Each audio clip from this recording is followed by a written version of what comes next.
আগেকার দিনের কাজের মাসি ভার্সেস এখনকার দিনের কাজের মাসি। আগেকার দিনে বৌদি, আমার সব ঘরগুলো ঝাড় দেওয়া হয়ে গেছে, এবার আমি বাড়ি যাই। ঠিক আছে, যা। বলছি বৌদি, এ মাসের মাইনেটা যদি একটু আগাম দিয়ে দিতে তাহলে একটু ভালো হতো। কেন? পুজোতে সব লাতি নাতনিগুলো আসবে তো ওদেরকে কিছু জামা কাপড় দিতে হবে।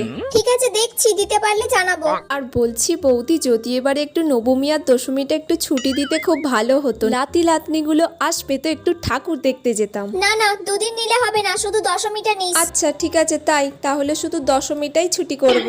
এখনকার দিনে শোনো বৌদি, আজকে মহালয়া হয়ে গেল, আজকের পর থেকে আমি আর কাজে আসতে পারবো নি বলে দিলুম, ঠিক আছে? লাতি নাতনি আসবে, ওদের সাথে আমাকে ঠাকুর দেখতে হবে। আর বোনাসটা আমাকে দিয়ে দিও। আমি যখন বিকালে কাজে আসবো আজকে, তখনই আমাকে বোনাসটা দিয়ে দিও। আমি তো মাসে 4,000 টাকা নেই, তাহলে আমার 2,000 টাকা বোনাস লাগবে। ঠিক আছে। সেই একাদশী অবধি আসবো না তাহলে, কারণ দশমীতে আবার বিসর্জন আছে, একটু লাচতে হবে তো।